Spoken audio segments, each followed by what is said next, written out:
tax rate neutral from a total tax rate perspective. So if your operations fund tax rate is projected to increase, we're going to bring your debt service tax rate down to coincide to keep you level. You can see out in 2022 and 2023. It's still projected to be that drop in 2024 and again in 2028. So if there are other needs that can be paid out of debt service through bonds, that can be tackled out in 2022 or 23. Add those payments on 24 thereafter and still stay tax rate neutral while meeting your facility needs. Questions on this page? I have one more slide and then I will be done. So the last page shows the legal parameters from this proposed issue. You're not passing a resolution tonight, but when you see the resolution next month, you're going to see a lot of these figures. So we like to summarize it quickly so that no one's surprised by any of the numbers when you see this next month. So again, par amount on the bond issue, maximum amount of $4.8 million.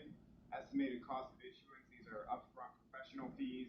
That number is probably a little bit high, but we like to use a conservative figure, $150,000. That leaves proceeds available for the actual cost of the construction, hard and soft costs, $4,650,000.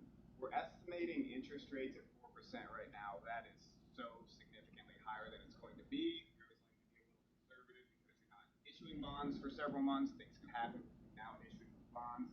If you sold these bonds right now, you're well under 2%. But again, these are maximum financial parameters. Estimated interest expense based on 4%, $622,000. Again, it's going to come well under that. Maximum lease payment. This is the highest amount that you can pay on these bonds in 1 year.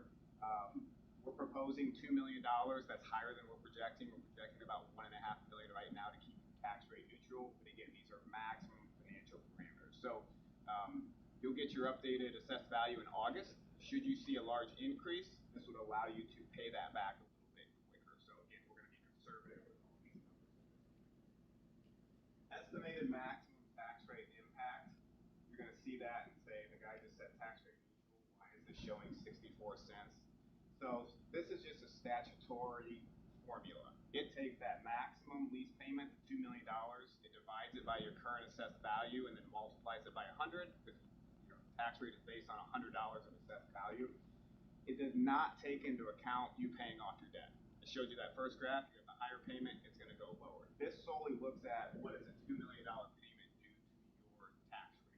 Well, that would increase at 64 cents, but there on the last line, the net impact, when we look at the bond payments falling off, these coming on, there's going to be no impact. You're actually going to decrease your debt service tax rate. So we like to point out that 64 cents at this meeting, because if I'm saying tax rate neutral and then you see that number next month, you might say, what the heck is going on here? But that is purely a formula, and the net impact will indeed be 0 cents. Questions? That's all I have. Happy to answer any questions if anyone has any.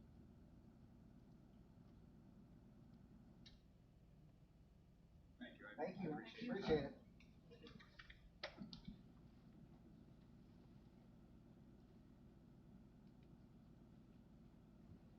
I have a motion to approve publication of notices. Second. Greg made a motion to approve the publication of notices. Seconded.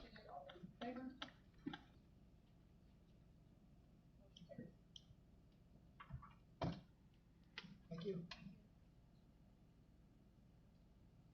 Consideration of approval of service agreement with administrator assistants to assist with preparation of the 2022 budget. Yeah, so Paul Lederer has been doing some work with us, financial work, in the transition from Mr. Bernhardt to myself.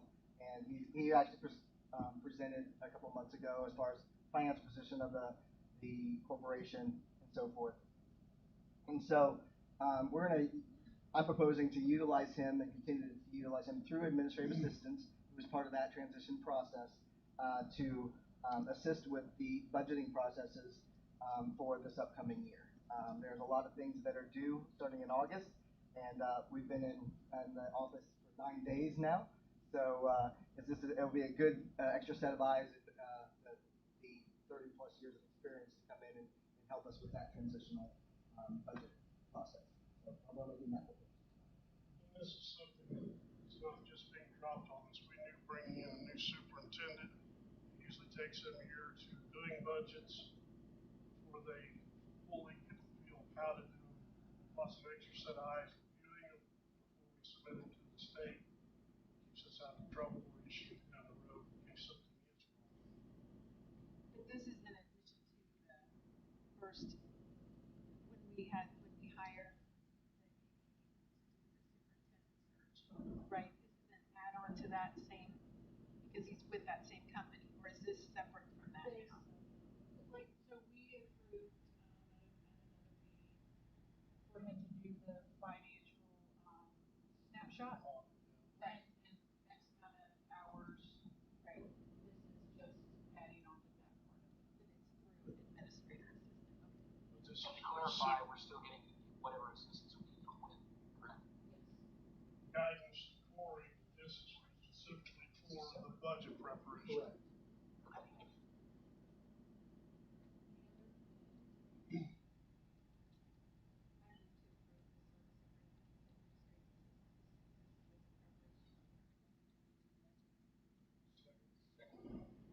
Lisa made a motion to approve the service agreement with administrative assistance, preparation of the 2022 budget. Wes seconded. All those in favor? Consideration of approval of ESER 2 stipends for certified staff memorandum of understanding. Yeah, so this started before my arrival. ESER 2 funds came out, and the corporation was looking at ways how they were going to utilize those extra funds that were coming in. One of the things that Mr. Bernhardt put together with the Classroom Teacher Association was a memorandum of understanding to actually provide stipends to the teachers who were employed during that time to and did above and beyond duties. And so we have got approval on those from the state. We have a signed memorandum of understanding with the Classroom Teachers Association. We just are just asking for the board to approve that signed memorandum of understanding between the former superintendent and the Classroom Teachers Association, so that we can issue the stipends when we and request the funding from the state. So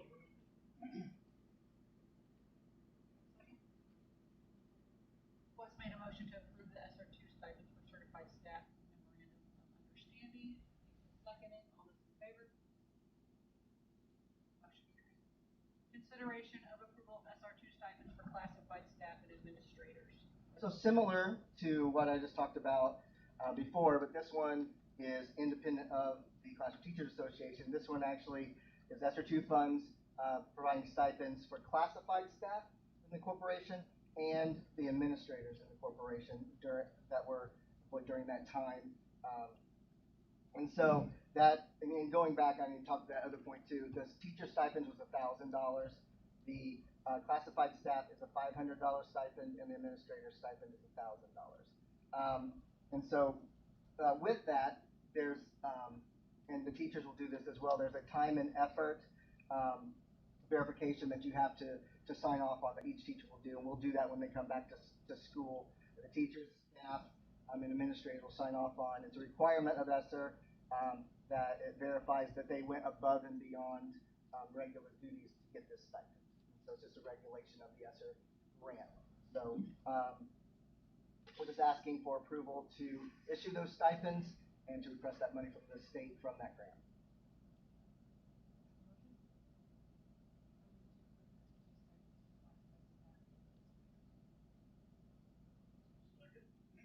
Lisa made a motion to approve the ESER 2 stipends for classified staff and administrators. Wes seconded. All those in favor?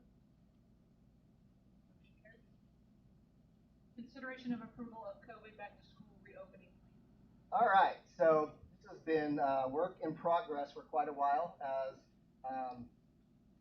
things seem to be opening up throughout the state, throughout the country. And so what we did is we worked extremely hard. We're in meeting with several different people, including the Department of Education. We had meetings with them. We've met with 14 other area superintendents talking about their plans and coordinating with them. Talked to the Putnam County school superintendents multiple times over the last couple of weeks about their plans and how we're going to work on alignments that we're all doing the same thing. And also talked to an administrative team. School nurse had input on this. Yesterday talked to the Putnam County Health Department as far as their input on this and our plan. And basically, there's a copy of the plan that was posted last Friday on the website, on the front page of the website, and then I provided hard copies tonight just for your reference here. But basically, the basic tenets of the plan are that masks are not going to be required on school property. However, due to federal mandate, masks will still be required on buses. So that's just a federal guideline, and we're waiting to see if that changes as well. But as of right now, based on all of the input from like 14 other area superintendents, the health department, and everyone else, our plan, as you saw here, was approved by all of those entities, and is similar to what other schools are doing. So obviously, this is a moving target. It's always subject to change in a moment's notice.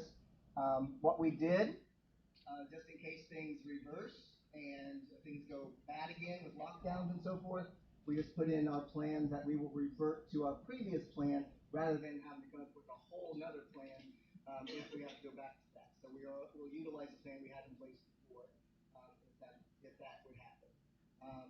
But this is with the best of efforts from, like I said, several superintendents and all of our staff and so forth to try to get as concise as possible the plan in place so that we're all understanding of what is expected when school starts on August 11th.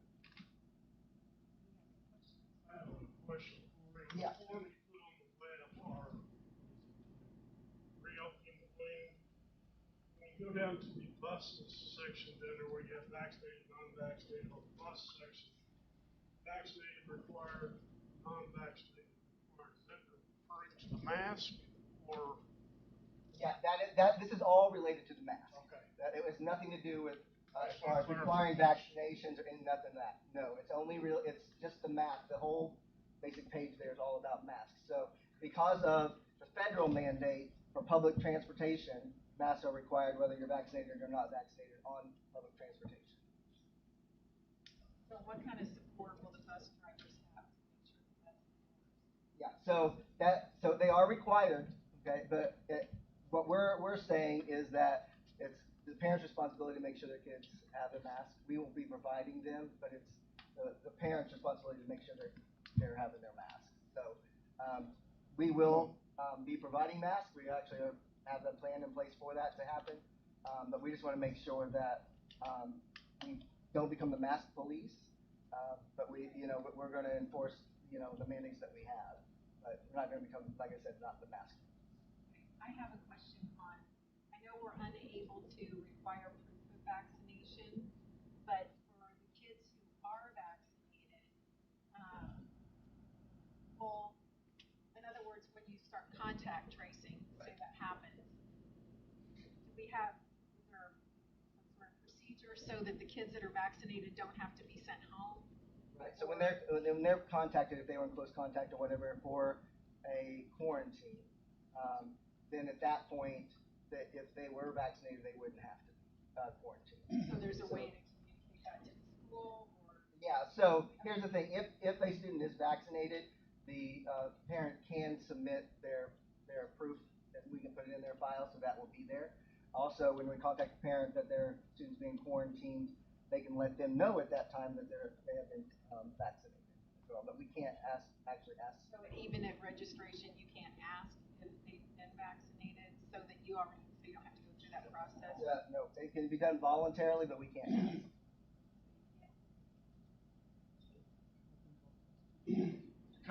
Kind of along those same lines, the kids that's quarantined and come in contact with somebody who has the symptoms or COVID, are they going to reduce that exposure area down? It was 6, and I think we went down to 3, but it was ridiculous last year. We had kids getting quarantined 5 and 6 times and missed a hell of a lot of school.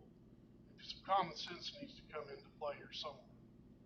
So, with our conversation with the health department yesterday, all four of the area schools were on that, and they were basically saying the same thing, that they will take it case by case as far as the contact tracing. So they're still looking at the 6 foot situation, but usually more than 15 minutes. So we have to be in that space within more than 15 minutes. Well, hopefully common sense will come into play this year. The biggest thing they want us to emphasize is frequent hand washing, socially distanced when possible, those types of things. They're really emphasizing that over the other that they would get me. Yeah, one more question, sorry. So let's say somebody is contact traced and you call home and you say your kid's gonna have to stay home for the next whatever days. And the parent says, well, they're vaccinated. Okay, so then can you ask for proof? Generally, at that point, if we don't have proof that they're vaccinated, then yes. Yeah, because that becomes public safety issue at that point. Right. Yeah. Motion to approve. Greg made a motion to approve the COVID back to school reopening plan. Lisa seconded. All those in favor? Consideration of approval of updated cooperative agreement for the Area 30 Career Center educational interval. No, just yeah. So this was passed by the Area 30 Board of Directors prior to me arriving on the scene, and basically they have changed the formula to it's based upon, and you had this is all in the packet of information board pack. Basically used to be based on the student participation. The funding formula was switched to based on 2 years average daily membership, or ADM, for grades 10 and 11 the prior 2 years. And so through that process, it looks a lot like what the state's done too, as far as the funding. But based on those current numbers, there is overall savings. If you look at it based on the overall numbers, but it's a little bit higher per student cost than what we were paying. So that's the caveat to that. But right now, based on the enrollment that we have that is going there, we have a cost savings. And if we weren't to approve that, does it result? So is it based on all 4 of our schools if the majority? It's 5 because Eminence is involved too. It's based on how the other schools voted whether this passes or not. Basically, yeah. This would be based on how you vote is basically a vote to signal to them approval or you didn't like what they did. This late in the game, seems like you're just coming in, Corey. I guess I could say this. I'm going to go ahead and approve this tonight. Starting after this year, there needs to be a hard discussion with Area 30 about the cost, what it takes to send a kid there. We have to live within a budget. We can't bill the parents for whatever it costs us to educate a child. We do not have that option. We have a budget to work with. Every year, it just keeps going up and up and up, and we have no choice in the matter.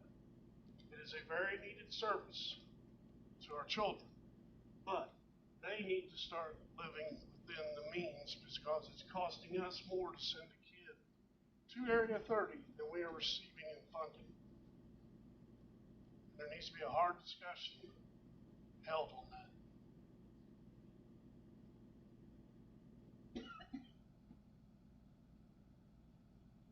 That said, I'll make a motion to approve. Wes made a motion to approve the updated cooperative agreement with Area 30 Career Center. Lisa seconded. All those in favor?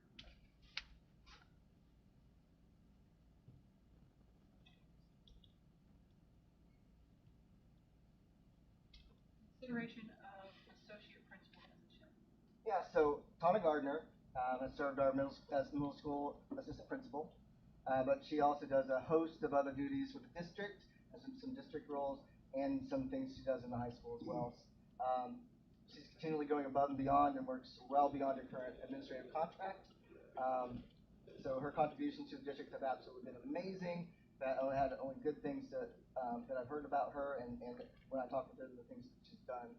So therefore, I'm seeking your approval to assign Tawna Garner as the associate principal of the middle school, high school, and to increase her salary and contract days to match that of the high school assistant principal. And those increased duties will be on top of what she was already required to do. She'll be adding 17 days to her contract. She was already working them, but she just not get paid for them. So Second. Let's make a motion to approve Donna Carter's associate principal. Joe seconded. All those in favor? Motion carries. She should have been here. Consideration of updated employee number of workdays. Yeah, so Lori Boyce has served as our food services director on a limited contract, and she has done so with absolutely amazing results and professionalism in everything that she does.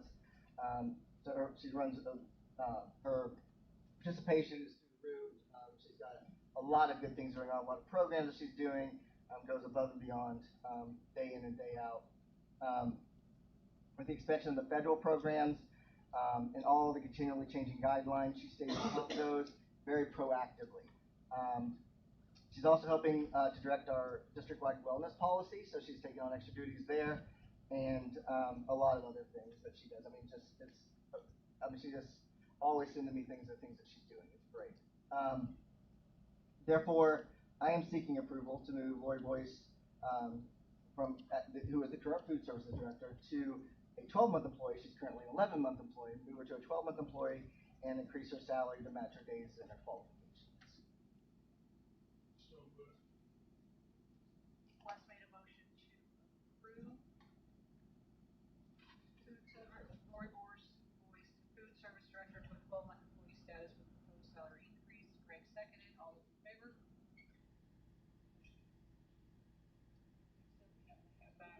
Preventative maintenance agreement. Yeah, so Jared Hudson, maintenance director, has worked extremely hard to make our systems, our operations work as efficiently, as economically as possible. He's doing a great job. He's always looking for ways to accomplish these different tasks and make the changes. In doing so, and this is just a part of that process, of seeking approval for a 4-year maintenance agreement with Piney Engineering for HVAC filter and cleaning services. This is going to help us ensure that our equipment is maintained and increasing efficiencies and longevity of the HVAC systems and the air quality. And that will actually be addressed. This maintenance agreement will be paid through the ESSER 3 funds for air quality.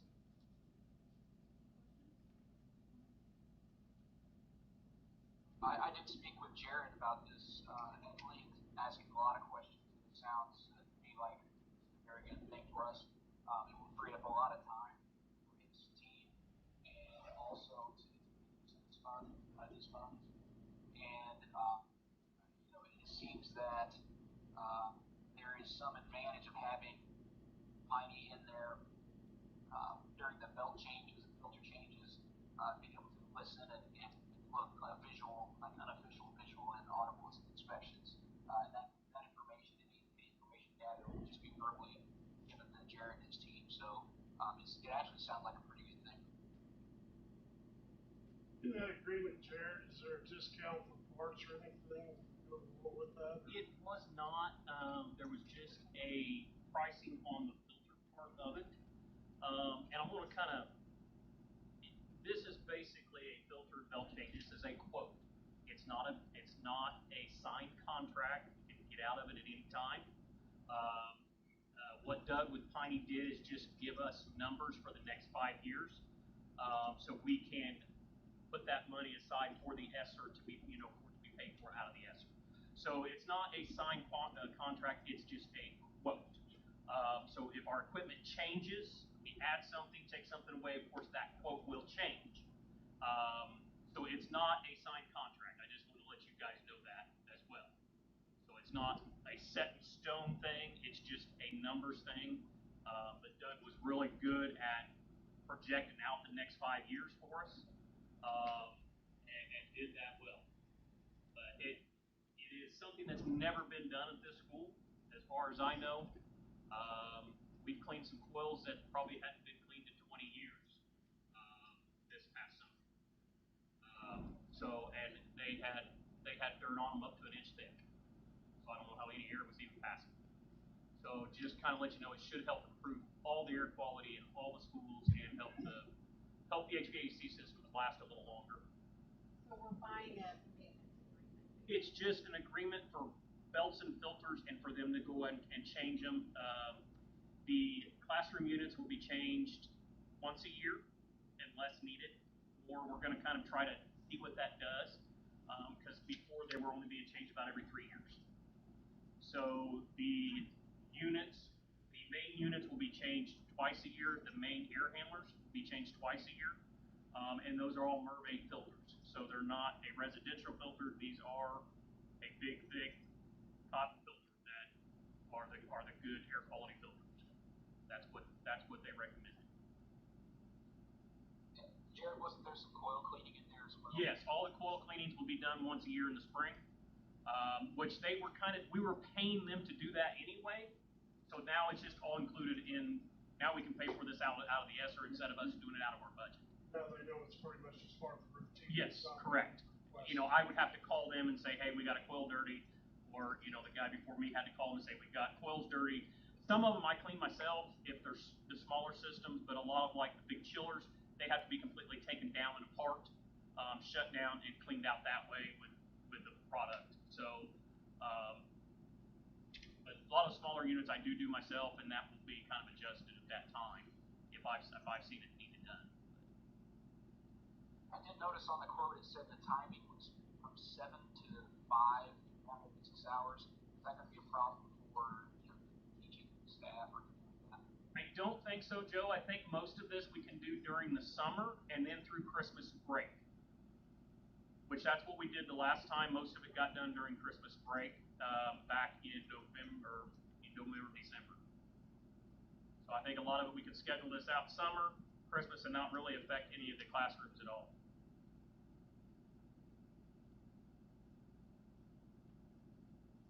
I move to approve the 4-year HVAC maintenance agreement with Putnam. Joe made a motion to approve the 4-year HVAC agreement with Piney. Lisa seconded. All those in favor? Consideration of grades 6 through 8 iReady math curriculum adoption. Yeah, so we're going to capitalize on the ESSER funding, and to kind of get a 2-for-1 here. We're going to in our grades 6 through 8, we're going to look at an iReady math curriculum, and basically what this does, it'll allow us to increase learning. We can get some of that recaptured learning. It has assessments that are in it. It will align our curriculum from grade 6 through 8 and give us a nice bridge from elementary to middle school to high school. It also has built-in assessments. There's consumables in there. It's a 6-year deal. ESSER will pay for all of it. It's kind of a win-win for the corporation. So I am just asking you for your approval that we adopt that iReady math curriculum. Grade 6 through 8. I have a question on this one. Yep. Is there something that is being replaced? So is this replacing something? Are we saving something by going to this as well? Yeah, so we've really kind of been hodgepodge in my 2 years here. Had my first year, had a couple different teachers doing a couple things, more just self-created curriculum. This last year, we went to more of an aligned curriculum, but the teacher that led that process is no longer here. So pretty hard to lead that any longer. So it gets us vertically aligned where we need to be as far as that transitional year in the middle school. Levi, how did you choose, or how or why did you choose the iReady? Yeah, I just, other ones, or? yeah, I mean, I looked at some others. So it's funny because a lot of the textbook companies still go off adoption cycles. Nobody in Indiana does that anymore. I don't know why they think we still do. Indiana is not an adoption state. And so it's hard to look into them because they all say, well, we can send it, but next summer we're changing everything. And so that was really frustrating for me right now. I did still look at a few others, but then after talking to some colleagues in some other buildings, and I know Mr. Smith and I had the same conversation, we've never heard anything but go with that. Go with that if you can afford it, do it. And so Esther just made it a time like, hey, go with it, because we didn't have to try to bite that huge bullet off financially. So yeah, so I'm excited. I mean, we both had similar responses from colleagues that like absolute great experiences, great results, professional development's awesome that they provide in that as well. There's also 4 or 5 or 6 days of professional development with our teachers, and then they also come back after we do diagnostic assessments and work with our teachers again. So really Have any of your math teachers looked at it or know about it? Or? I'm still trying to hire one of them, so no, and the other 2 are brand new, so no. Okay. All right.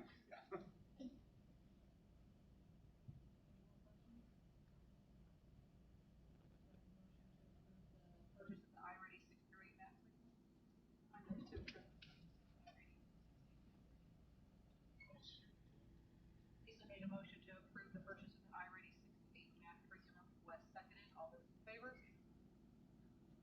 Motion carries. Consideration of purchase of band instruments. Yo, I'll let you take this one. Yep. So, Mr. Champion started teaching during COVID, which is a great time to try to teach band and choir because you were allowed to breathe and blow into things really easily. So it was a great time to start his teaching career, but did an awesome job and created a problem because he went out and recruited 26 sixth graders to be in band next year, which is a great problem to have. But with that problem comes some needs, and so a lot of kids will lease their own instruments, especially some of the smaller ones, but some of the larger instruments. Mr. Smith and I again were having this conversation. His kids were in band. I was a band kid. I played the tuba. That's not exactly something you rent, and so there are some needs to purchase some of the larger pieces of equipment, and it's Pages Music. Mr. Champion had them come in and kind of look at some of the different instruments we have and kind of give us a tier 1, tier 2, tier 3 kind of thing.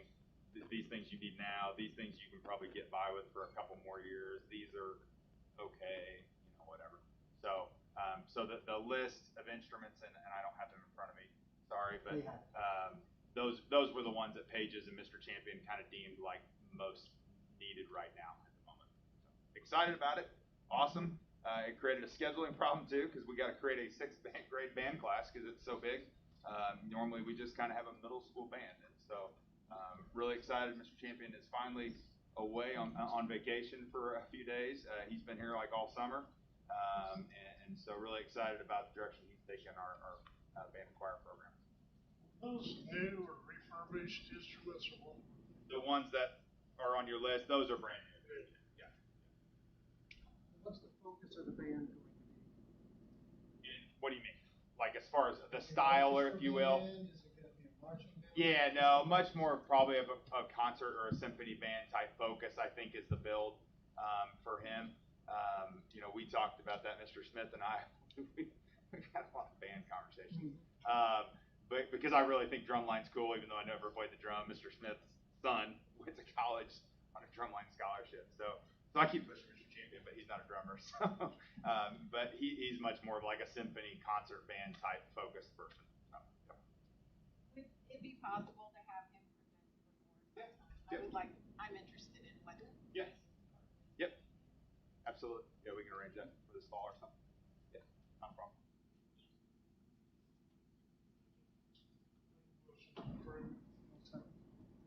Wes made a motion to approve the purchase of the band instruments. Greg seconded. All those in favor? Carries. Consideration to join the Indiana Small and Rural School Association. Some of you may not have heard of this, but the Indiana Small and Rural School Association, and what they do is they provide information and insight specifically directed to small and rural schools. They are kind of a voice for us at the legislature as well. We can kind of come together as one voice and have a bigger voice, so not just the big schools don't get all the attention. So it's a great organization. It's actually ran. The president of it is one of my former professors in my doctoral program. So he's a great guy. really respect him and the things he's trying to do for small and rural schools.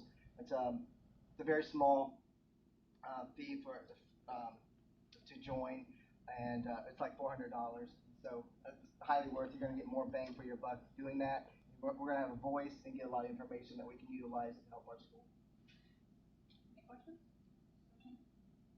A motion? Have a second? Second. Greg made a motion to approve the joining of the Indiana Small and Rural School Association. Lisa seconded. All those in favor?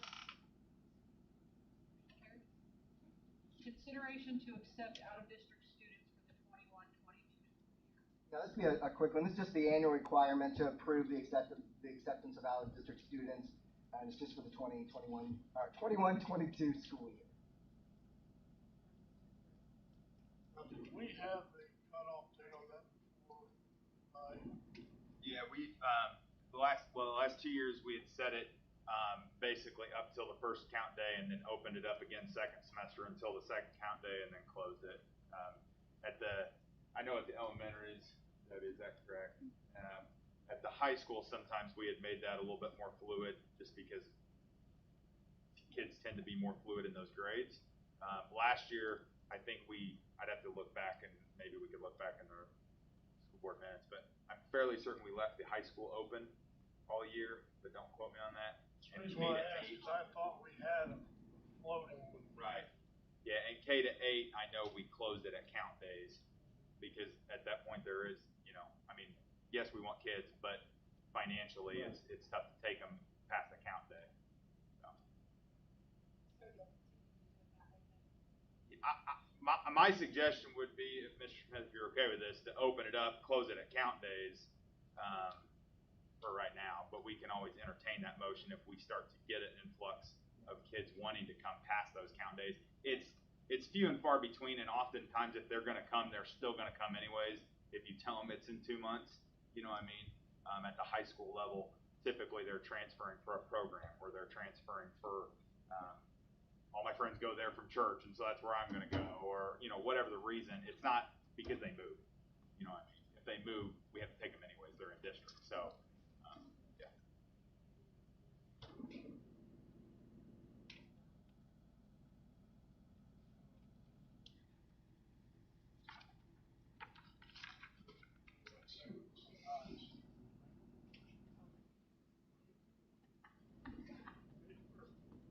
I move to approve the acceptance of out-of-district students for 21. Lisa made a motion to approve the acceptance of out-of-district students for the 21-22 school year. Joe seconded. All those in favor? Consideration of ad tech contract for services. And so we're moving into the technology section here. The next 3 are actually related to technology. Tammy's going to talk to this.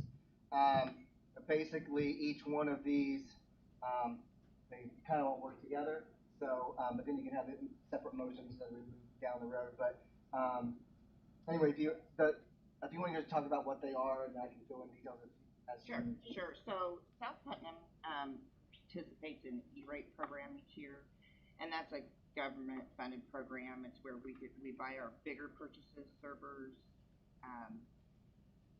access points and such for a discounted rate. And so we have always partnered with ad tech to help us with that process. They are responsible for keeping up with the USAC filing date and working with getting it filed to the public site for all the vendors to see, so we can get the best pricing. And so, but we utilize that service. And you verified or did comparisons that we are saving money going through the state? So for a project for the access points that we replaced 2 years ago, I can send you that project. The number is significant. Okay. Yeah, I can. I just want to verify that.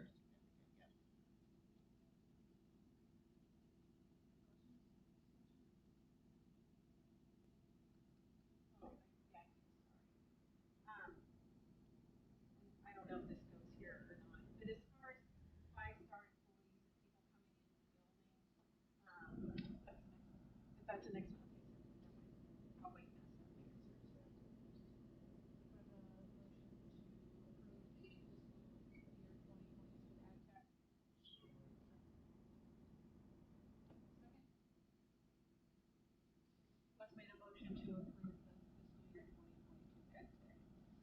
Services, Craig seconded, all those in favor? Consideration of Five Star Technology 3-year contract for technology services. So I'll preempt this one. We've been operating basically from a 2011 contract with Five Star, and so obviously a lot has changed in the last 10 years, and so there's a lot of things that are not relevant to current needs. And Five Star has been a great partner with South Putnam, basically this is an updated proposal. And the 3-year plan has tremendous cost savings in it, but she can go into more details and answer questions about that. Another thing I wanted to just talk about with the contract up front, that also, 3 years ago when we moved to Chromebooks and we added the 3/5 tech, I spoke with you guys in April. This will make it so you have 2 full-time techs at all times. That also it's a big win because that 3/5 position is the one that kind of just gets scooted around. It's hard to fill a part-time position. So you're going to get a better quality technician and be able to maintain them here at South. You added technology in both elementary schools. You added 900 devices last year. So. Just a few. Questions or concerns? Well, yeah, sorry. I just want to know who's doing the background checks. I know it sounds like a ridiculous question, but, everybody coming in the building has to have, right? So who's responsible for that? Is the school responsible for that, or is the ad tech or Five Star? It wouldn't be ad tech, that's separate. So at Five Star, we do a background check for every employee. We can request that, or if you want to, we also have the option since the school does it regularly, we could pay you for that when we hire somebody. But everyone has to have a background check, and we could provide that.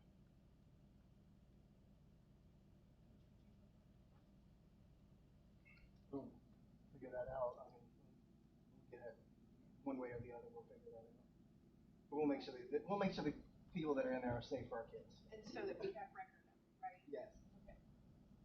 But pretty much now they're going to be 2 assigned people, correct? So there's not going to be a whole lot of in and out. Exactly, yeah. In previous years, we've had some fluctuation, but it will be 2 assigned people, and anybody scheduled for maintenance would probably be after hours, or we would check with the offices first.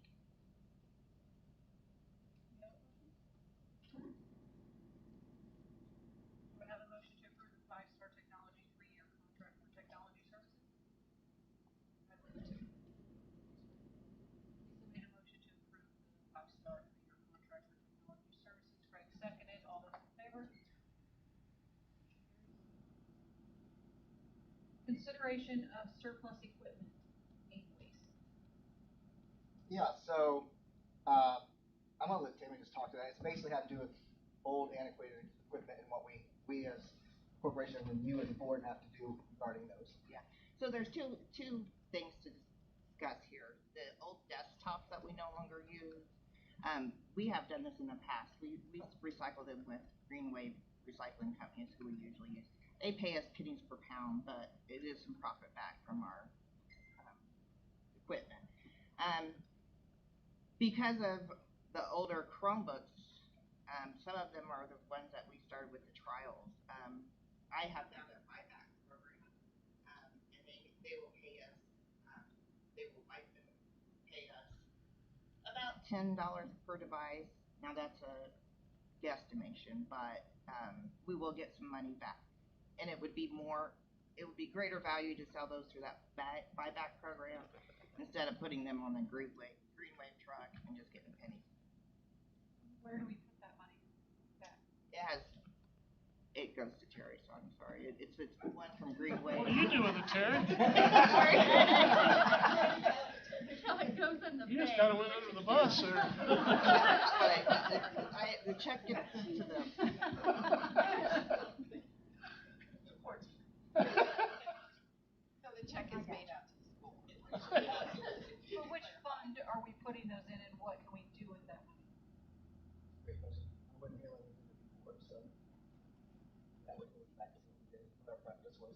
Didn't go to teachers, don't look at me. Okay, I'd just be interested, like what we can use that for. Yeah. Right? You ever find holding the sale has any value based on the time, the effort, and or if they even get sold? In past, I have not found that being value, because of the Microsoft license, we have to completely wipe those. We cannot use the operating system, Microsoft Word. So it becomes, maybe they buy them for $10 and they don't realize how much Windows operating system costs. And then, be quite frank, they end up back in the tech office because they think there's still maintenance through us. Really, in the past, I have not found value of it. Open to discuss, but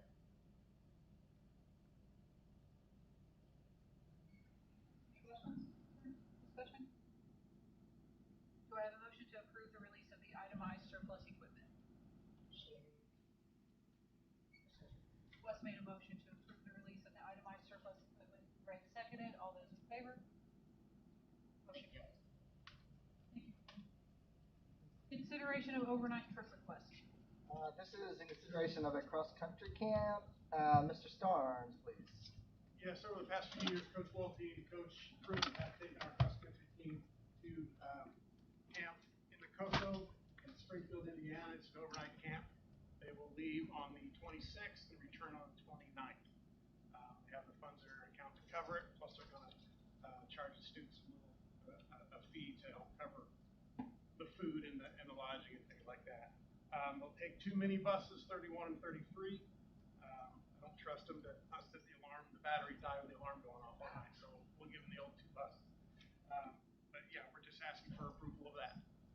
There's quite a few kids usually on that river. I'm sorry? How many kids typically go on? There's a pretty good number. This year should be somewhere between 15 and 20. There'll be 3 coaches to keep the ratio below 10 to 1. So they should be well looked after. Motion. Greg made a motion to approve the consideration of overnight trip request. Lisa seconded. All those in favor? Motion carries. Tom, I got your text. I'll talk to you after the meeting about the field. Consideration of middle and high school student handbook. Yeah, Mr. Yo, can you elaborate on that for us, please? Did you get that? I got it to him earlier. Oh, okay. If you have hard copy, that's fine. Sorry. Are we allowed to read these, Corey, so it's hard copy, not electronic? Yeah. I'll just stand here and talk. Probably put it Just our annual yearly updates to our student handbook. There were, I don't know, maybe a few more changes than normal because the county court system did away with the GRAS program prior to last year, but it was after we had already approved our handbook. And so that did make quite a few adjustments because obviously anywhere in discipline and attendance ladders, that was an option. So we had to go back in and tweak a lot of those things and look at them with more of a general philosophy of just trying to keep kids in school as much as possible, making some of the consequences for poor behavior or just bad choices, trying to make that a little more inconvenient for a kid rather than pulling them out of instructional time. And so we did look back at a little bit of that and change some of those things. And some other things in there are pretty minor. Some definitions, page 27, trying to define hazing in a handbook. Bullying is defined by Indiana code. And so really separating that and trying to define that a little bit. Page 28, talking about non-custodial parent-family situations. Those are things we run into quite a bit with families that maybe have a mom and a dad child lives with one, and sometimes the school gets in the middle of that a little bit. So just trying to clarify that. It's really not our stance. It's just law, but it's just trying to put it in the handbook just so in case somebody asks. Same thing with page 28, talking about search and seizure. Again, just trying to provide some clarity on that a little bit. But yeah, nothing Nothing too exciting. But I'll take any questions you guys might have. I do have a few questions. So, one, the McKinney and Vento links, there were a couple that need to be updated. When I clicked on those, it was the state ones, the law and Yep. the Homeless Assistance Act. And then I just had a question on the. Okay, I'm sorry. Those are DOE links. And the DOE Right, site and changed this year. Yes, yeah. sorry. And then the online courses, what the handbook says as far as those go. I was wondering if something could be added as far as high ability students, because you have like it's okay for learning recovery, and it's okay for special ed, the special placement, which high ability would kind of fall into either one of those. So I think this number 3, scheduling conflict. Sometimes scheduling doesn't work out for high ability kids. Yeah, we've had students use IOA in the past to take maybe an AP course that we don't offer or something like that where there is a scheduling conflict. You know, and so I'm trying to think. In my 2 years here, I don't know if I've had a kid take advantage of it here, but at other schools I've been at, I've had some of my high ability kids take advantage. I wanted to take, you know, AP sociology or something, and we didn't offer it, you know, and so we've been able to make that work. So, and I appreciate that. Yeah. But maybe if parents were reading that, Sure. You know, parents concerned that their child is not being challenged. Sure. Yep. And then the other question I had was on the bullying section. So there are consequences for bullying. So the parents would know what would happen to their child if they were found to be a bully. But there's nothing as far as reporting being bullied, and I wondered if, I mean, I'm sure you all have to have that somewhere, but I wondered if something. Yeah, so we have a couple things. I mean, we have on our counseling webpage that the kids can access through Chromebook. They can anonymously report. Then we also get through our filtering system through Gaggle. We often get sometimes things through there as well. And then we also I get, I don't know, not a ton, but a couple emails here and there. And sometimes it's about something negative, sometimes it's about solely something positive. Through our school website, because you can click on my name and just email me directly. And so I think there are quite a few.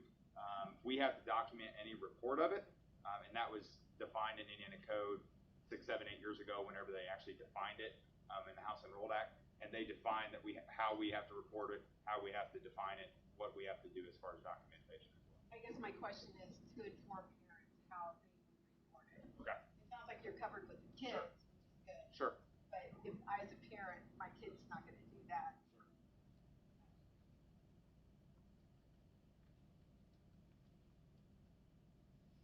I have one more. Sorry. But when the kids are sent home when they're sick, they have to be 24 hours fever or vomit free. Is that the same for COVID, or is that different? I don't know. COVID, we would just follow whatever the local health department says. And it changed. I can remember it. Yeah, I couldn't either. That's why every time it happened, I called the health department. Yep, exactly. Right. Yeah. But I didn't So know if we that both was. of them on that. Yeah.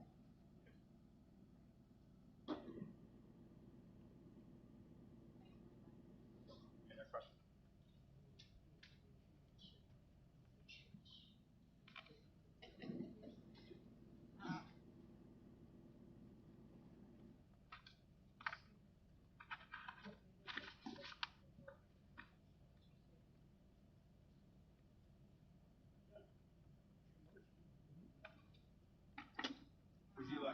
Would you like me just to amend that and bring it back the next month? I want to make sure I word things correctly. I don't want you guys to approve a motion, then I word it incorrectly or not.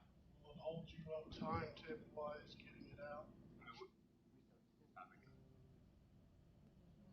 We'll just operate retroactively for now until we have it approved. I mean, Won't do that to me. it's not a huge deal. I mean, some of it's outdated and I can't change that. I mean, grass doesn't apply, so, you know what I mean? But Yeah, it's a good idea. if you guys are okay with me operating with some leeway under our current handbook, knowing there may be some things that aren't 100% applicable, I but mean, it's only what, 3, 4 days? Well, and I mean, our next board meeting is the first student day. Oh. So you'd be I don't think operating. I'll have anybody get that extreme on the first day. I think we'll be okay. Don't jinx it. Knock on wood. Knock on wood. Everybody knock. I move to approve the middle school and high school student handbooks with consideration of what?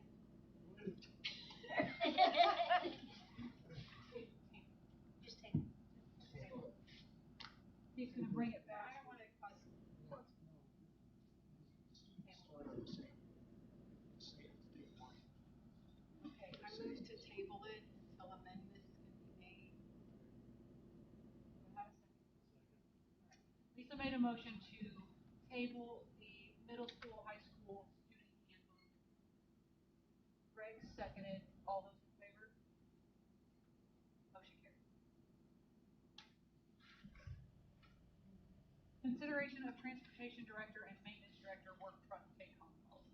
Yeah, so we're just seeking approval tonight for the maintenance and transportation directors, the option to take their work trucks home at night with a no personal use option, obviously, to increase their efficiencies in their jobs, reduce the personal use of their own vehicles for work-related duties, and to assist me, the superintendent, with road hazard inspections and other things that I would need them to help me with. Obviously, typical safety precautions and so forth will be part of that. Both will sign agreements saying that it's for, work use only. I did check with our corporation insurer, and there's nothing that prevents them from doing that in our current policy. And they just, like I said, they came back to me and recommended just for personal, or for no personal use. So that's the guidelines that I have. I did invite Brad Ogden and Jared Hutchison here just to elaborate a little bit about how that would help their efficiencies and the things that they do. From a transportation standpoint, currently if I have a disabled bus, I need a jump start.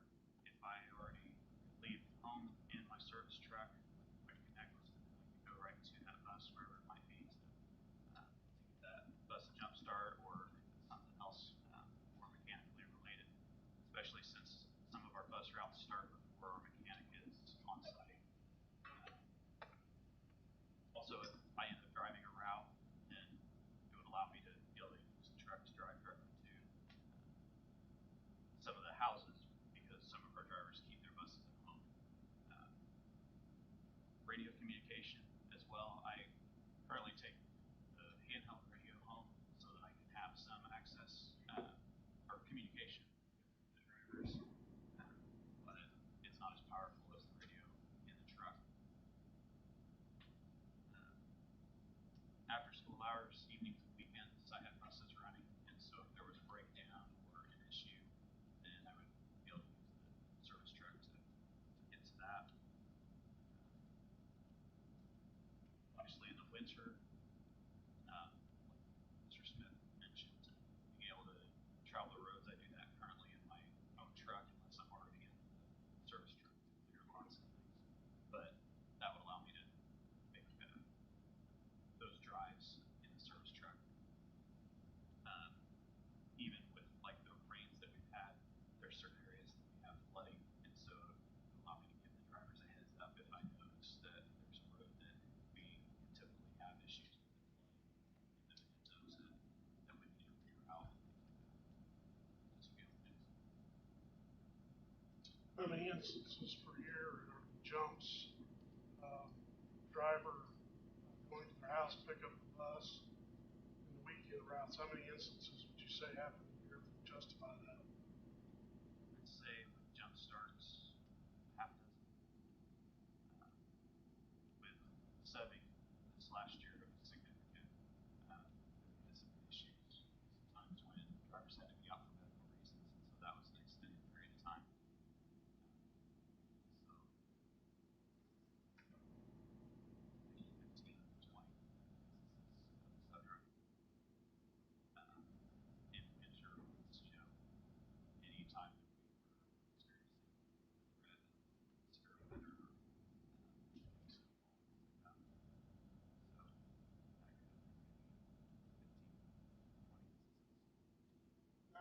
one of your presentations, you said you have, if I remember correctly, technology available to you where you can get up in the morning and tell whether a bus has a dead battery or not. Well, it will alert me if the uh, voltage has dropped to a certain level. So, yeah, if I get an alert, then it's because it's dropped below that threshold, and so then it means we're usually going to jump start it. Is that something you actively look at in the mornings, especially when it's cold out? Well, Regular basis review that, or? Yeah, it will send me an email and a text alert, and so I have that set up. I also have it set up to send that to our mechanic. How far away from school do you live? Yeah, 32 minutes. How many miles? It's like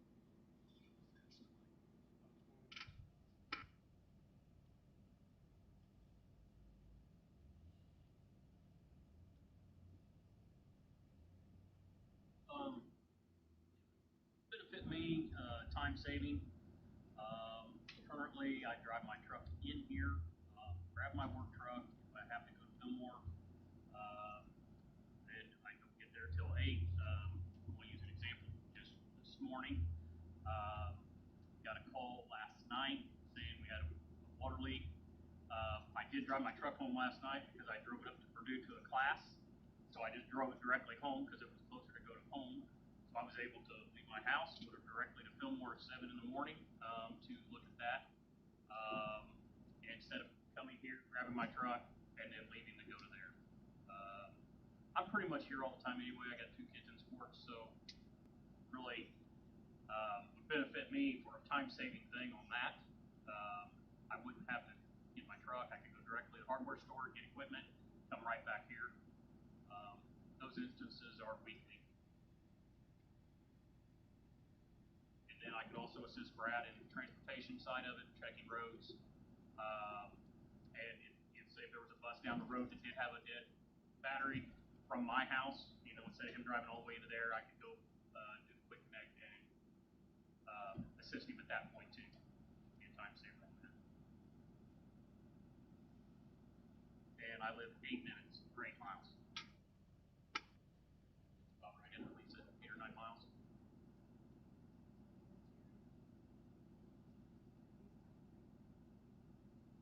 All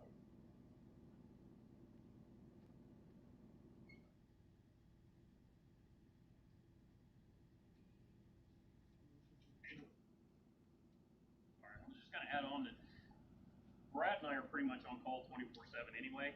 So, I mean, that kind of benefit us. I mean, we're getting calls on weekends. I know I get calls all the time. I do have an alert system for the HVAC side of it. That does alert me if there is units that are bad, chillers that are down, freezers for the freezers and coolers temperatures. Those all alert me. What do you estimate the cost?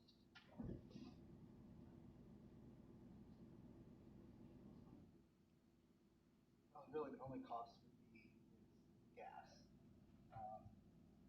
But at the same time, there'll be savings for us for their efficiencies and being able to get and do their jobs and not use their own personal vehicles for work. Another thing I might add too is bank space. So currently, when we're storing the vehicles at the bus garage, it takes up the bay areas that we have to have a bus that we maybe had to work apart or something. Try to avoid that or try to finish it up by the end of the day, put it back together, and take it back apart if we run into that because we store the vehicles inside. So use it also for the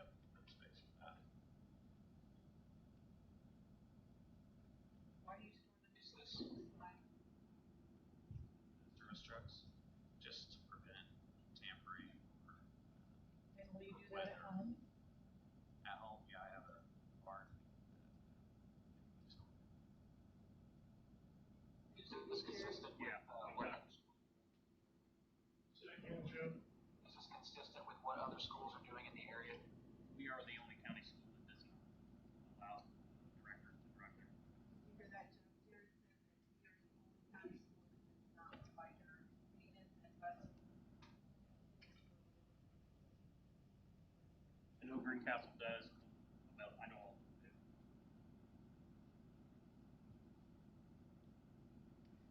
A motion to approve. Second. Greg made a motion to approve the consideration of the transportation director and maintenance director of work truck payment policy. Joe seconded. All those in favor?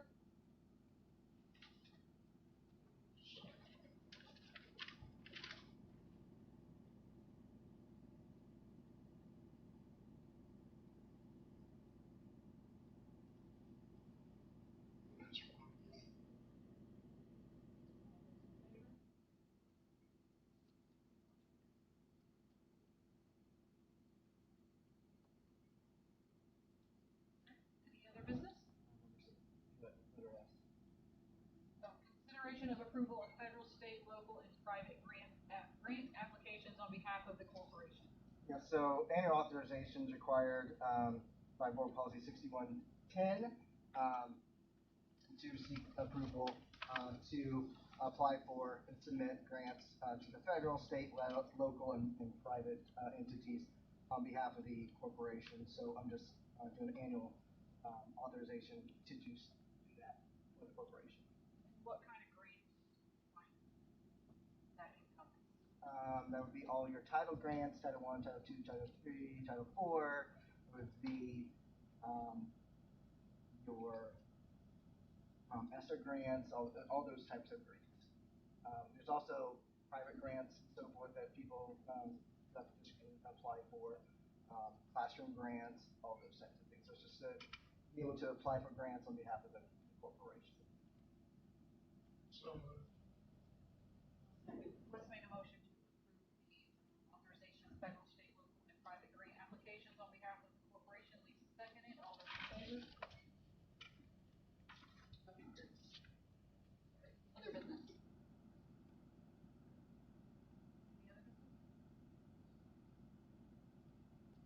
Superintendent's report? Yeah, so first meeting, sorry for the length. We had a lot to do. We got a lot done in the first 9 days of working, or been on contract 14 days, but 9 days in the office. So appreciate really the welcome that I got from everyone. Teachers, staff, community, it's been incredible. So I just want to thank everyone for the very, very warm welcome that I've received. When I was in the interview process, the board told me that the strength of South Putnam Schools is the people, the staff, and the families, the students, the community, and they absolutely were not wrong. I felt absolutely at home here, and it's wonderful all the way around.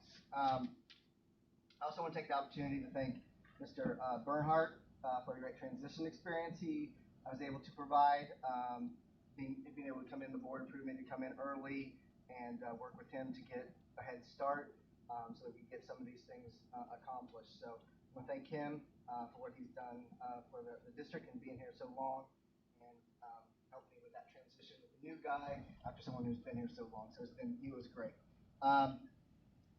Additionally, I want to put on record that I thank my wife and my family for the absolute unconditional support throughout this entire transition period. Living out of a hotel the last month, it was all fun. So thank you for their support on that and transitioning in 2 hours and back and forth, and they've just been incredibly supportive. Additionally, I want to thank my central office staff, Terry and Hillary and Cindy, who was just retired, but now Abby. Absolutely incredible. We've done some great work. Looking forward to really working with them over the next at least 3 years. Looking forward to really working with them. They're doing absolutely wonderful things and really stepping up when I'm asking them to do some changes, such as going all digital and everything else that we talked about. I just want to say, we've done an incredible amount of work in just 9 office working days, putting this all together, and so we're just getting started. But I want to thank everyone for the very, very warm welcome and helping in that transition process. So, thank you all for the warm welcome. you can see tonight, a change, not only in this meeting, but there's a lot of things coming Corey's working on, administrators, that it's gonna improve a lot of things at the school. We look forward to that.